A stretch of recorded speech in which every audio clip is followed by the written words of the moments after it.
Thiruvananthapuram university കോളേജിൽ SFI unit അംഗങ്ങൾക്ക് നേരെ ആക്രമണം. കോളേജിലെ തന്നെ വിദ്യാർത്ഥികളുടെ നേതൃത്വത്തിലുള്ള സംഘമാണ് ആക്രമിച്ചത്. ആക്രമണത്തിൽ 4 പ്രവർത്തകർക്ക് പരിക്കേറ്റു. മുഹമ്മദ് ആഷിഖ് വിശദാംശങ്ങൾ നൽകും. ആഷിഖ്, എന്താണ് ഈ ആക്രമണത്തിന് കാരണം?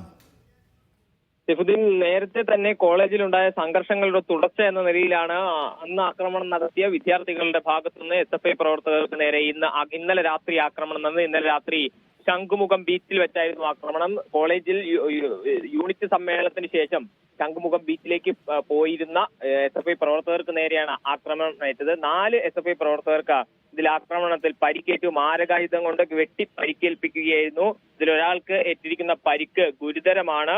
Unit vice president, Indian unit committee അംഗം Hari, Hindi department joint convener Abhimanyu അടക്കമുള്ള 4 വിദ്യാർത്ഥികൾക്കാണ് ഈ ആക്രമണത്തിൽ പരിക്കേറ്റത്. ഇതിൽ വലിയതുറ പോലീസ് സ്റ്റേഷനിൽ ഈ സംഭവത്തെ തുടർന്ന് ഇവർ പരാതി നൽകിയിട്ടുണ്ട്. പോലീസ് ഉടനടി കേസെടുക്കുമെന്ന് അറിയിച്ചിട്ടുണ്ട്. ശരി ആഷിഖ്.